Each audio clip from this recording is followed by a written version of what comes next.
Yes, we were talking about the shaitan. The shaitan basically, that's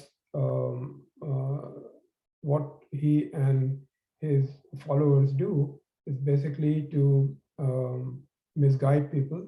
We know he misguided even prophets, and that's what his job is, to basically misguide, and that's what he asked Allah, and Allah allowed him to do that, to try and misguide people, and to divert their attention, and to distract them all the time, so that they are misled and they are led away from the right path. As we start the journey on a spiritual path, there are two enemies that we have. These are enemies which are always there, but especially when we try to do anything to please Allah, they will become more active and they will try harder to stop us from doing that. So one is the shaitan, and the other is our own nafs. And they would do everything to stop us, as I said, from doing the right thing. Now, anyone who is already ignorant and who is not doing anything to become, to find out the truth, to become, to know God and to become closer to God, um, doesn't get much attention from these forces, especially the shaitan, because he knows that this person is already lost. But anyone who is trying to do anything to know the truth, to know God, and to do anything to become closer to him, obviously gets his attention, and he tries his best to mislead that person.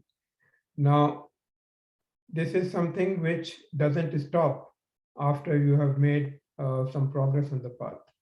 Uh, and the more progress that you make, the harder the shaitan tries to mislead you. And we know that there are students, or there are people who, even after making very um,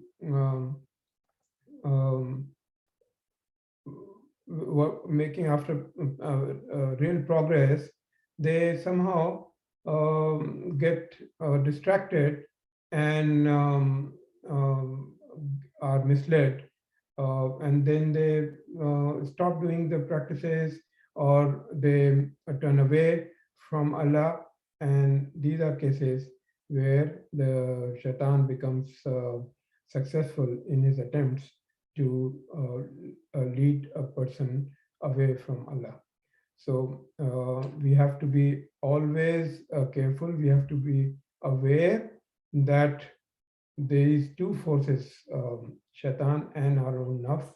I'm not talking much about nafs, but because we have already spoken about nafs in detail in response to many other questions. But these two forces always try to mislead you, and we have to be aware.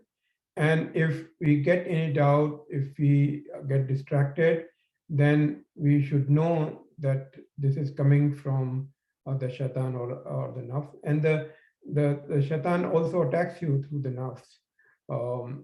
So we should be aware of that. And if we get any doubt, then we should immediately try to work on that, try to get clarity about it, so that it doesn't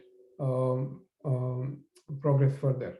Because if you don't pay enough attention, then it may be something very small, but then the shaitan will continue to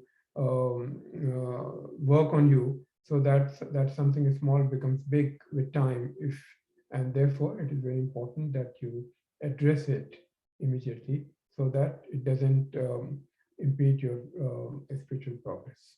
And yes, we need protection. The practices provide that protection. If you do the practices regularly, then you are protected. And also we give certain recitations, including the 33 verses, in certain cases, some other recitations, extra recitations, to basically protect against the influence of these negative forces.